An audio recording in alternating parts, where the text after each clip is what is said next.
আসসালামু আলাইকুম ভিউয়ার্স, আশা করি আপনারা যে যেখান থেকে আমার এই ভিডিওটি দেখতেছেন সবাই আল্লাহর রহমতে ভালো আছেন। আমি প্রতিদিনের মতো আপনাদের মাঝে চলে আসলাম আরও একটি ভিডিও নিয়ে। আজকের ভিডিওটি ইলিশ মাছ কাটা থেকেই শুরু করলাম। আশা করি আমার আজকের ভিডিওটি আপনারা দেখলে আপনাদের কাছে ভালো লাগবে।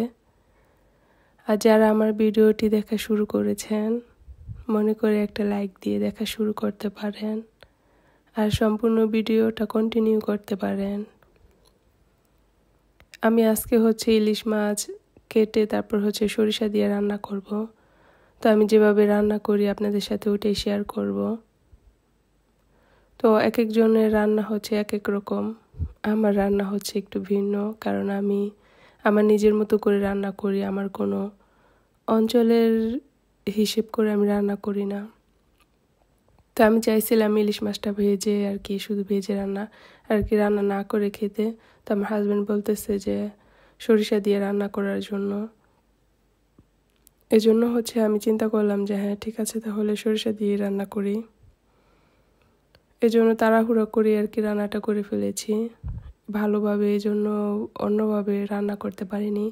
তো আমি মাছ কাটতেছিলাম আর এদিক থেকে চুলাতে পেঁয়াজ কষানোর জন্য বসিয়ে দিয়েছিলাম। এজন্য আমার পেঁয়াজটা একটু বেশি ভাজা হয়ে গেছে। আর এখানে যে মাছটা আমি এখন চাকু দিয়ে কেটে নেব, তো ইচ্ছে করতেছিল না বটি দিয়ে কাটার জন্য, এজন্য চাকু দিয়ে কেটে ফেললাম। আর আমার সব কাজে আমি চাকু দিয়ে যেহেতু করে আমার একটা অভ্যাস আছে, এজন্য আর বটি বেশি একটা প্রয়োজন হয় না। মাঝে মধ্যে শখে বেশখে কাটি রান্না করার জন্য, এমনিতে প্রয়োজন হয় না বেশি একটা কাটার জন্য। আর এখানে আমি এই যে মাছটা কেটে নিলাম। আর ইলিশ মাছের মাথা কাটলে তো আর ওরকম আর বেশি টুকরো হয় না, ছোটই থাকে। আর আমার মাছটাও তো আর খুব বেশি বড় না, মোটামুটি সাইজ তো আমাদের এখানে যেহেতু ডিপ করা ইলিশ মাছগুলো পাওয়া যায়, তো যখন যেমনটাই সামনে পাই ওরকমটাই আনি। আর এই সাইজের মাছটা আমার কাছে খুব ভালো লাগে, একটু তেল তেল থাকে, খেতে খুব ভালো লাগে। মাছের থেকে তেল বের হয়। আর বড়গুলাতে ওরকম তেল হয় না, আর ডিম থাকে, আর খেতে ওরকম স্বাদ হয় না। এজন্য বড়টা আনা হয় না, মিডিয়াম সাইজ এটা আমার কাছে ভালো লাগে। আর সবসময় এটাই আনা হয়। তো এখানে আমার মাছে মাত্র 6 টুকরো হয়েছে। তো আমি লেজটা আর মাথাটা রেখে দেব। আর এই যে এখানে দেখেন লাল পেঁয়াজ দিয়ে রান্না করতে আমার কাছে এজন্য ভালো লাগে না। পেঁয়াজ একটু ভাজা ভাজা হলে কালো দেখা যায়, এজন্য লাল পেঁয়াজ আমি ওরকম আমার খাওয়া হয় না। তো যেহেতু একটা প্যাকেট এনেছে আর এখানে এক প্যাকেটে 5 কেজি থাকে, তো পেঁয়াজটা খাওয়া শেষ না হওয়া পর্যন্ত তো আর একটা আনা সম্ভব না। এজন্য এটা এখন আমার কন্টিনিউ খেতে হবে অনেক দিন। আর এখানে এই যে আমি রান্না করে নিচ্ছি সরষা দিয়ে ইলিশ মাছ। তো আমি এখানে একটু করে আদা রসুন দিয়েছি, যেহেতু ইলিশ মাছটা অনেক দিনের ফ্রিজের, কারণ এই মাছগুলো বাংলাদেশ থেকে আসে। তারপর আবার দোকানে থাকে, বাংলাদেশ থেকে ফ্রোজেন হয়ে এখানে আসে, এখানে আবার ফ্রোজেন থাকে। তো সব কিছু মিলে অনেক দিন থাকে। আবার আমরা কিনে এনে আমাদের ঘরেও অনেক দিন রাখি, তো লম্বা একটা প্রসেসিং ধরে ফ্রিজে থাকে। এই জন্য আমি একটু আদা রসুন দিয়েছি, আপনারা চাইলে নাও দিতে পারেন। আর এখানে আদা রসুনের সাথে একটু সরিষা বাটা, অনেকগুলো সরিষা বাটা করে ফেলেছিলাম, বাকিটা আমি ডিপে রেখে দিয়েছি। আর অল্প একটু দিয়ে আমি এখন কষিয়ে রান্না করে নেব। আর সরিষা দিয়ে যে কোনো তরকারি কিন্তু রান্না করলে অনেক বেশি মজা হয়, আমার কাছে ভালোই লাগে, খারাপ লাগে না। তো এখানে আমার সরিষাটা কষানো শেষ। এখন আমি এক এক করে মাছ 5 টুকরো দিয়ে দেব।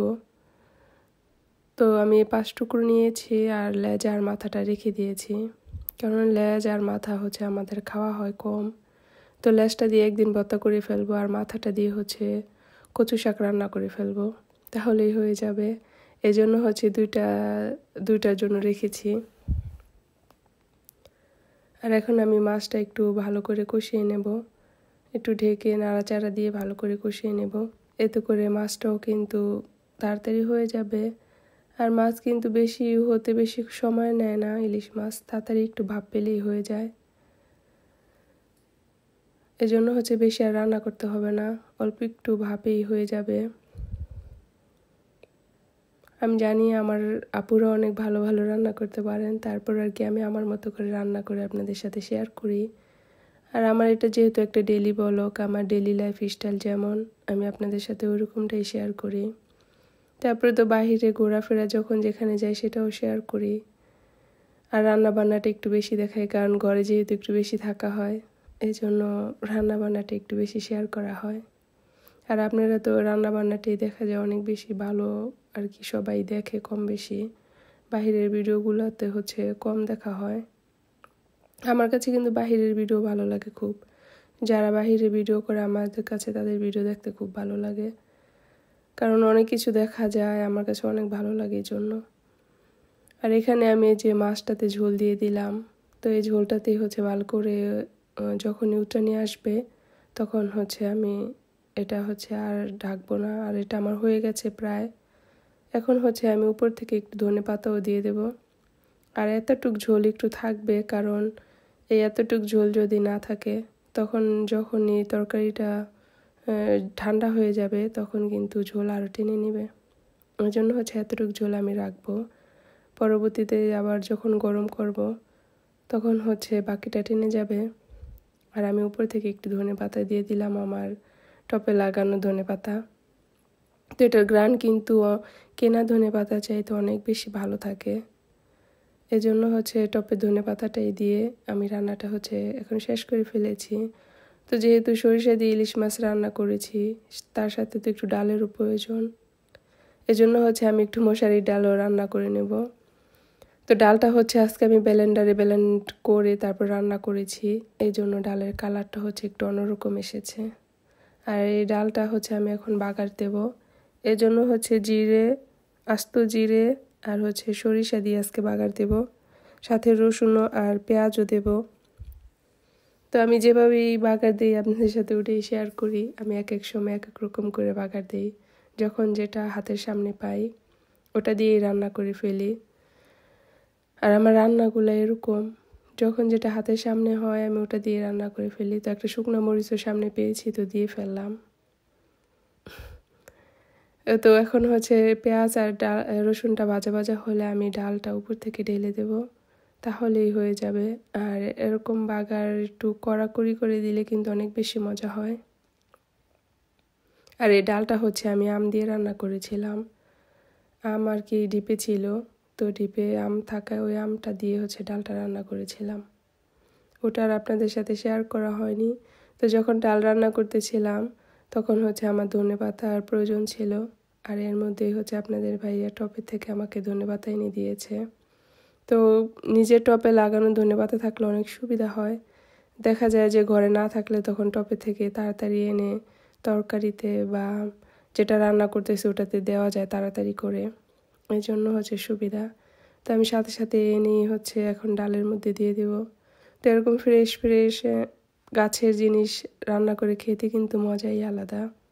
তো আমার কাছে অনেক বেশি ভালো লাগে, এই জন্য হচ্ছে আমি যে গার্ডেনিং করি। তো আমার আজকের ভিডিওটি এই পর্যন্তই। আল্লাহ হাফেজ।